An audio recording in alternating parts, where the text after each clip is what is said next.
Hi guys, it's Andy from mcfcfantv and welcome to this update video on everything that's going on at the moment with Manchester City. Well, as you probably know already, the journos are at it again. We're going to talk about the court ruling on Man City versus the Premier League, and we'll have a quick chat about that.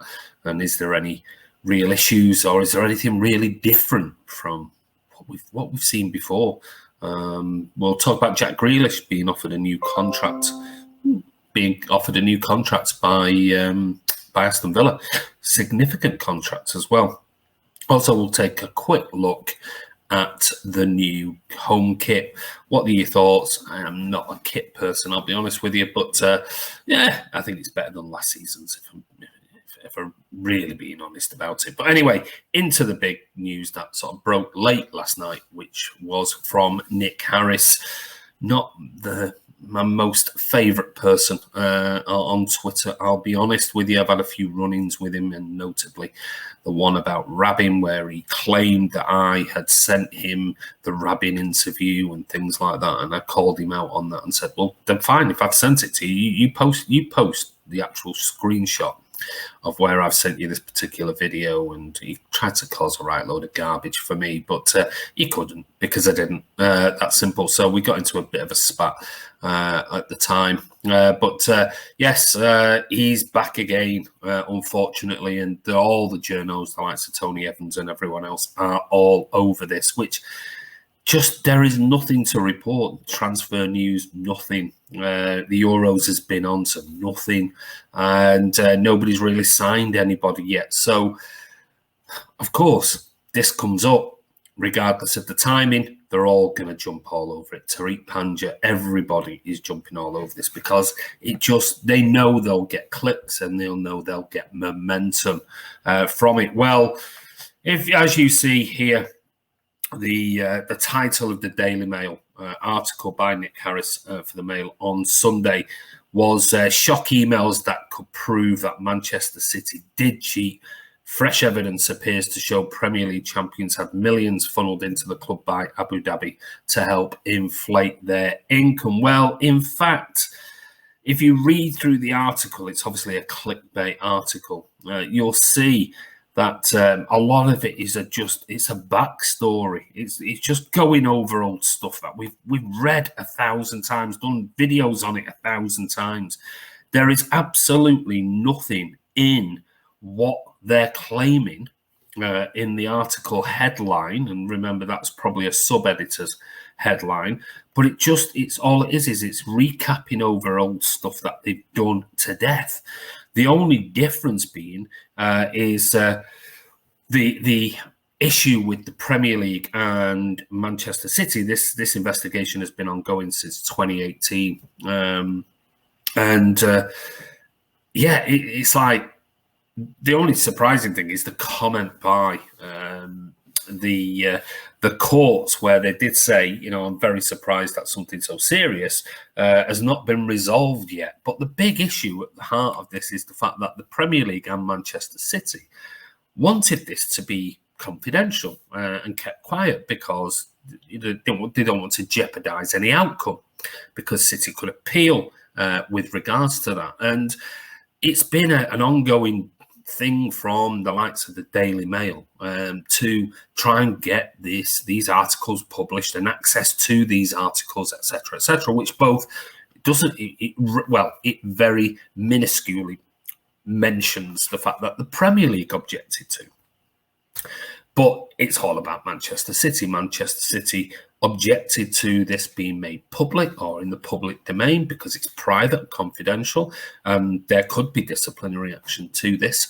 And the Premier League agreed to this. But suddenly the journos, because they've got nothing else to write about, and these type of articles run, and they can just change on a daily basis. They wanted access to this, and as it stands at the moment, they haven't been given access to it. So the actual article, a big, long article by Nick Harris, is just basically regurgitating everything stuff we already know. on there. Now, one of the key things in there, it says what happens next, and it says City's legal battle with the Premier League could still end in massively contrasting ways, from a full exoneration of any wrongdoing to a severe punishment, including points, deductions, and fines. Well, that's supposition. They don't know that. They don't know what the punishment could be. So, scenario one, they claim City finally comply fully with the Premier League probe and hand over all requested documents and information, and this clears them of any wrongdoing, no punishment. Scenario two, City continue not to cooperate, and the Premier League has insufficient evidence to do anything but sanction them for that. CAS levied a €10 million euro fine for this in the UEFA case. Well, as it stands at the moment, they don't know the contents of the case. They don't know the facts behind it because they haven't been given access to that. So they don't really know. It's just supposition. Scenario three, City comply fully with the Premier League probe and hand over all requested documents and information, and it helps the Premier League find them liable of wrongdoing, and they are punished. Funny though, in the first scenario, they don't tell you what the punishment could be. Though they claim in the first scenario, we could be points deducted, etc., etc. Scenario four, City don't cooperate, but the Premier League get evidence from other sources. They charge City with breaches of rules, and the disciplinary process ends in exoneration or punishment again. So nothing in there. I mean, that's just what the Daily Mail, Nick Harris, and his sub-editors and everything are surmising could be possible for Manchester City. Now, there was another article in the Daily Mail which I thought was a little bit more interesting to read, and that was all from the Daily Mail's journo, Daniel Matthews, who actually got access to the courts, in particular Court 73, and basically gives a rundown of the Royal Courts of Justice, about him giving access and waiting outside and inside. I mean, it was a very biased, one-sided article, which was basically saying that City had all these bigwigs, lawyers, and they were on £20,000 a day and blah de blah de blah. And on the other side was nobody that could stand up to them, but the three judges, prominent judges in the Royal Courts of Justice, and they give them a big up as well about how independent they are. How they ruled against the fact that this should be made public knowledge, which I thought was a little bit more interesting than reading Nick Harris's stuff, which are just regurgitating nonsense at the end of the day. But as it stands, you can read it yourself. It's an article, like I said, it goes into the whole of what the extent of the court hearing was about City's QCs, who they are, what was said, what was discussed, etc. And the final sort of quote from the judge, Lord Justice Mayles, he says, "It is surprising and a matter of legitimate public concern that so little progress has been made after 2.5 years, during which, it may be noted, the club has twice been crowned as Premier League champions." So, is there anything new in this? This is nothing new to do with the CAS case, and this is nothing, no other clear information has come out from this with regards to actually what City are being investigated into by the Premier League. Obviously, they're going to take on some of the things that happened with CAS, but as you know, we got away at CAS, or we were proved innocent to a certain degree, with the exception of the fine for not cooperating in certain areas with the UEFA.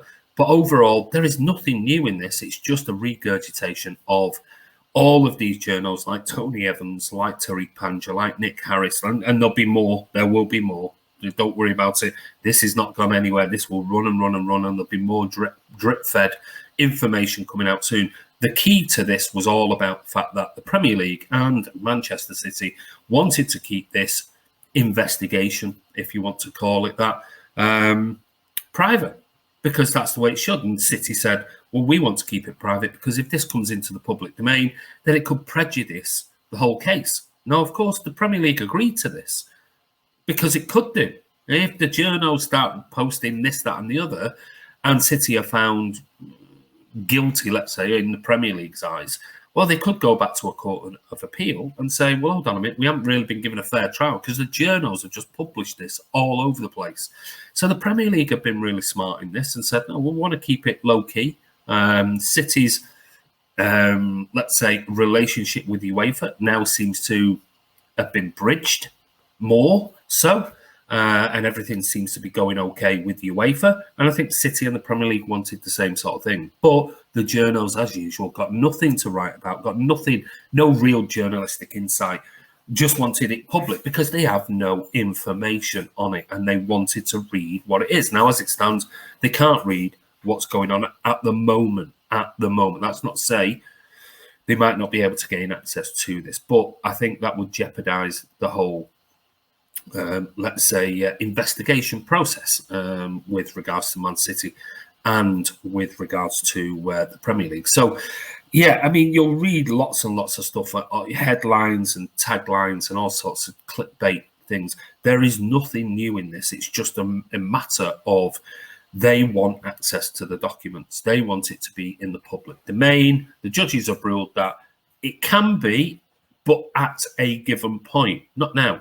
So there's nothing new. They don't know anything new as it stands. So we've obviously got Rui Pinto now has apparently done a deal with UEFA and CAS and the Portuguese authorities, whoever, or maybe the Portuguese authorities, with regards to releasing more information to them. No doubt this will run as well. So there'll be the journos, the likes of Tariq Panja, the Nick Harris, Rob Harris, all of those will want access to that. They'll create more headlines in the future, without a shadow of a doubt, about this. And again, remember, those Der Spiegel articles were given pretty short shrift by CAS at the end of the day. So we can't be tried again over it.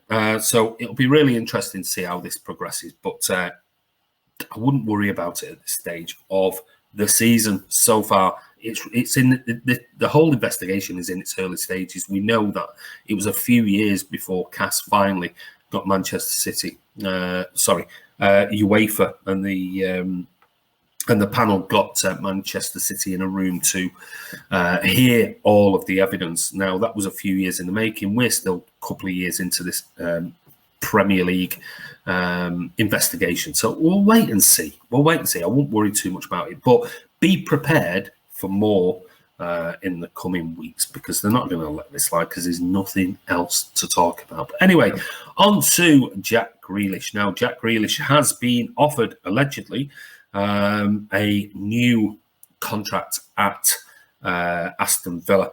Now, he signed his last deal with the club in September 2020, so he only, 8 months ago. Now, by all accounts, Villa are still trying to convince Jack Grealish to stay at Villa and snub Manchester City, and they've offered him a £200,000 a week deal, which it might not seem a lot for a club of United, Liverpool, City, etc., Chelsea, but for Villa, I mean, that's significant money.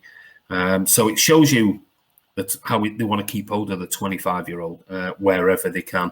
But as you know, the rumours are that he's been linked with a £100 million move to Manchester City. So it'll be really, really interesting. Really interesting. And within the article, you've got this shock emails that could prove Man City did cheat, and little synopsis of that within an article about Jack Grealish being offered a £200,000 contract. And it just goes to show you that'll be. And then the rest of it goes on. Quite a lot of it is about Man City, and it's an article on Jack Grealish. But so we'll see. We'll see what happens. He's already on £120,000 a week, so 80 grand is quite a significant, pay rise for Jack Grealish.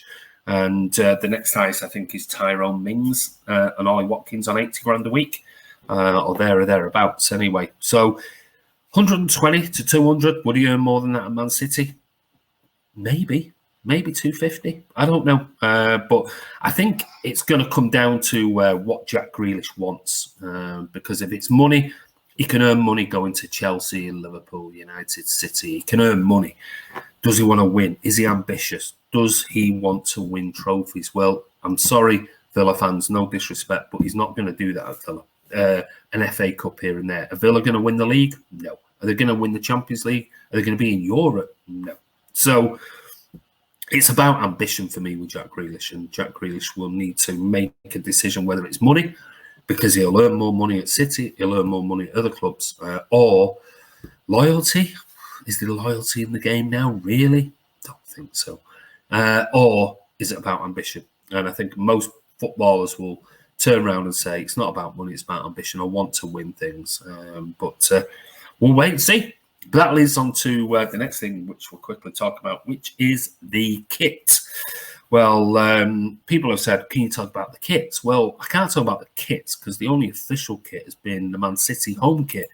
There's been lots of speculation about the away kits and things, but if you go on the Man City website itself, you can only buy the goalkeeper jersey, the training tops, and the home kit.